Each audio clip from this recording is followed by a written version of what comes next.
Hey friends, welcome into the Leadership Sandbox. Today I am a bit irritated.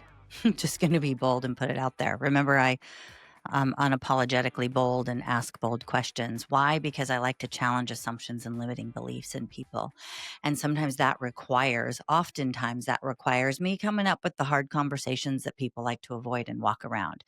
I heard a story this week from a middle manager that has literally rocked me at the core in frustration because they have a leader that is creating chaos in the workplace because they're so worried about being liked and showing compassion that they're actually not addressing the issues that are going on in the team. And today in the sandbox, we're going to talk about exactly what happens when you as a middle manager become demoralized because the leaders above you won't lead.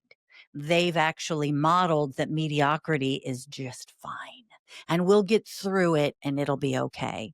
And they're not willing to set clarity of expectations, or they'll overstep you as a middle manager, worse, and go in and try to direct and lead your people instead of giving you the opportunity to do what you've been hired to do, which is to manage.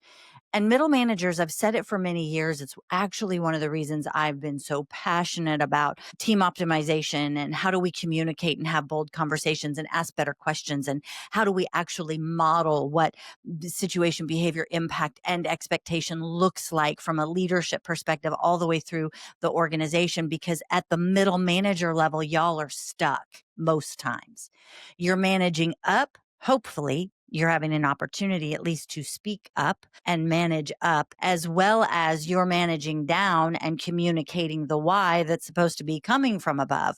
But oftentimes you're in this tension pull and you're stuck in the middle trying to balance two sides with no support from above where you need it. And you got people below you looking wide-eyed or side-eyed, either way, thinking and waiting for you to take action, because surely if they don't have all the information, it's your fault. Here's what I know to be true.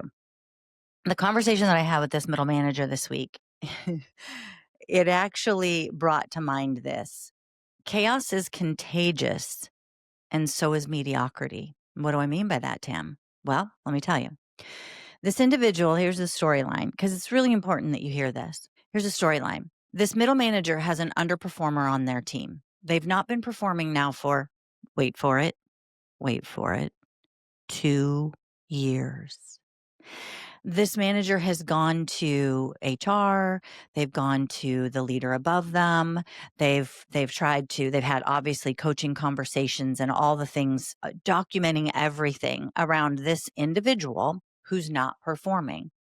And we're not talking about a little non-performance. We're talking about a significant lack of performance, meaning when they are missing timelines and due dates, it has a ripple effect for the rest of the team and to the customers that they serve. And so others have to pick that up, because when the customers are impacted, that affects the bottom line, literally, because there are consequences to that financially, because we're missing due dates, we're missing timelines. So this individual they're not in the right seat on the bus, friends. We know this. This middle manager has been working with this individual, trying to get them not only trained, getting them mentors, putting them into projects and programs that they can succeed at.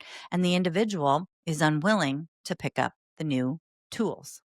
In fact, making excuses around it. But here's what's worse. It's one thing that you have an underperformer on your team. That person really ought to have been moved off long ago, never ought to have made it through their 90-day evaluation because it was highlighted in the first 90 days. This is my really important point to you leaders. Take advantage of that 90 days when you hire somebody. If they're not fitting, move them on quickly. Slow to hire, quick to fire. That's my motto. This person ought to have been moved on. They're frustrated. They're not happy. They're not performing. It's clear. But here's what the middle manager has had to do. They've had to go above and convince the leadership why we need to put this person now on a performance plan, which actually they've been trying to do for the last almost 2 years. And it kept being denied and denied. And HR got involved and said, oh, you don't have enough documentation. Legal gets involved. Yeah, I wouldn't actually use that. We probably shouldn't. And the leadership above this middle manager now finally approved. Yes, we can put this person on a performance plan. Yes, get it written up. So they do. They present it to leadership. This person's direct manager, director, leader said to the middle manager, said, yeah, I just don't feel like I want to do that yet.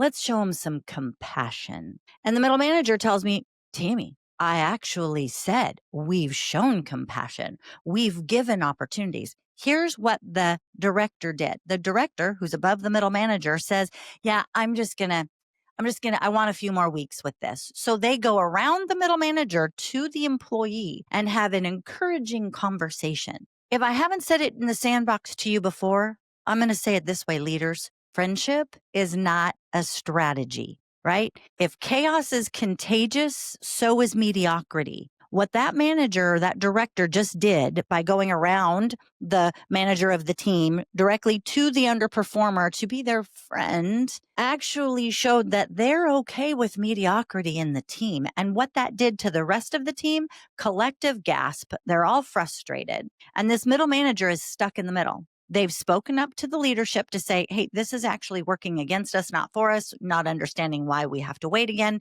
and why we're going to prolong the process, because now we're going to have to go all the way back to the drawing board to collect all that documentation again, because this is the way the organization works.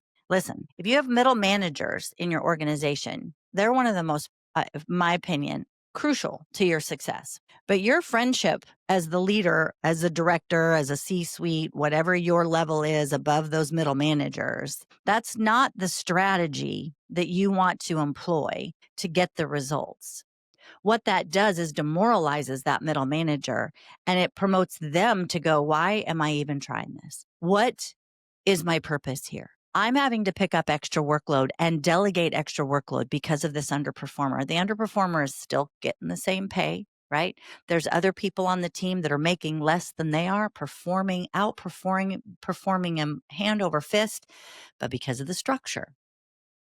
And what is frustrating from my perspective, and when I go into organizations and I see this, and we want to complain about how we're just not productive, but then the leaders at the top don't want to take responsibility because they're not leading down correctly or healthy. They're just spinning in their own storyline of, I want to be liked. I want to show compassion. I want to give them another chance. Well, maybe this middle manager didn't do everything to convince, that was actually a statement that was made, convince this employee that they really ought to perform. Okay, friends, there's no convincing performance. You can enroll people in the why. They really ought to have come in with the why. But your job at the top is to empower your middle managers to make the decisions that are right decisions for their team. Because this middle manager has also had people put on their team they never even interviewed because the director above them decided, oh, I like that person. I think they'll be a good fit. And they put them on the team. And then they're not a good fit, but the middle manager then has to manage to that and has to take care of that because the director's moved on to whatever other passion project they have. Completely unhealthy director, promoting mediocrity in the team. And this middle manager is just doing everything they can to keep their head up while they're looking for other jobs, while they're looking for other opportunities, rightfully so. And you got the one guy who's sitting down, locked in, underperforming. He's not looking for other positions. He knows. He's even asked the question, hey, so am I going to be fired? No, we need you to perform is the question. How are we going to do that? So here's my point of my storyline today and why I'm so frustrated about it. Because what I find to be challenging for you as middle managers or for you with middle managers is that when we create an environment for them that does not allow them to speak up, meaning tell you what's going on, what they need, and how they need it, and let's collaborate together. When you give them a green light on something, but then pull back and go around them and go down to their people to talk to their people about it instead of bringing the middle manager, it shows a break in trust. It shows a lack of respect. And it shows a disconnect between top leadership, frontline staff, and the middle. And when you disconnect from the middle, everything else is going to break down and be so much harder for you to put back together again. So if you're in the middle and you're feeling like you can't speak up, the best thing for you to do is to pull the people below you on your team in closer and you lead down. You communicate down to them why, what we can control, what we can't. You're not going to go into the storyline because that's not proper. What you're going to say is, let me know what your frustrations are. You have a 3-minute whine 1-1. Go. Got it. Heard. Understood. Now let's get into solution mode. I get it. You're frustrated. Me too. Yeah, I'm actually frustrated too. And actually, if you can bring the whole team together with the underperformer in that conversation, even better. Because not that the team ought to know that that underperformer was going to be put on a performance plan, but certainly the whole team can come together and expose collectively where our challenges and our problems are, but then collectively identify what the strategy is to move forward. Because when you say, oh, I don't want to overwhelm the team, I just want to show them compassion. When you say, oh, I just want to give them another chance, maybe we haven't really tried hard enough in 2 years, which I hope everybody's like shaking their head right now. Like it's frustrating. You as the middle manager lead down and you pull people in closer and you pull them in to let them know heard, understood, and now what? That's it. Heard, understood, and now what? Because as I said at the beginning, for leadership, you might be promoting chaotic environments, right? Just as chaos is contagious, so is the mediocrity that your chaos is promoting as well. It's contagious. So when you're not getting the results, go back to the top and ask what messages we're sending and showing. And as leaders, friendship is not a strategy. So get rid of the friend hat, put the boss hat, put the leader hat on. Tell people where I'm going with it. Tell the people the why behind it. Remove the friend from the conversation. Compassion is different when people are hurting, but compassion in a performance issue needs to be set aside as well. And it needs to get to getting clarity of what is, what will not be acceptable, and how we move past it.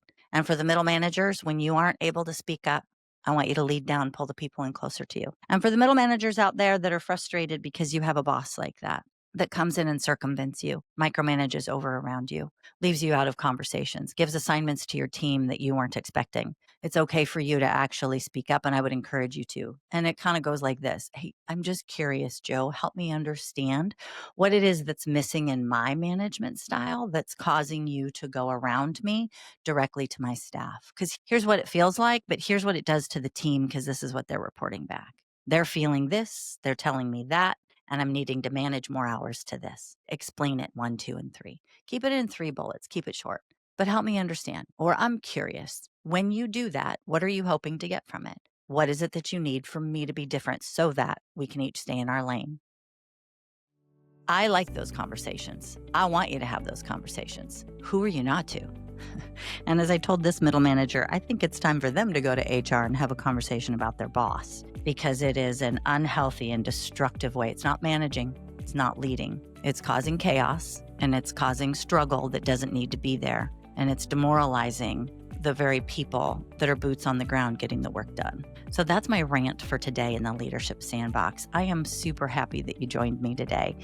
I know that it takes a certain amount of effort to not only listen in and lean in, but then apply some things. So if there's something that you want to apply, or you want to have one of those conversations of how do I have this conversation with my boss, I want you to tag me in a post, reshare this, tag me, reshare this episode, tag me in it. And that means you want me to reach out and DM you because you want to have one of those role play conversations of how you can speak up in the room or to your leader one-on-one when it counts. Hey, make it a great day. God bless you. Thank you for joining me in the Sandbox. We'll see you next time for another episode in the Leadership Sandbox.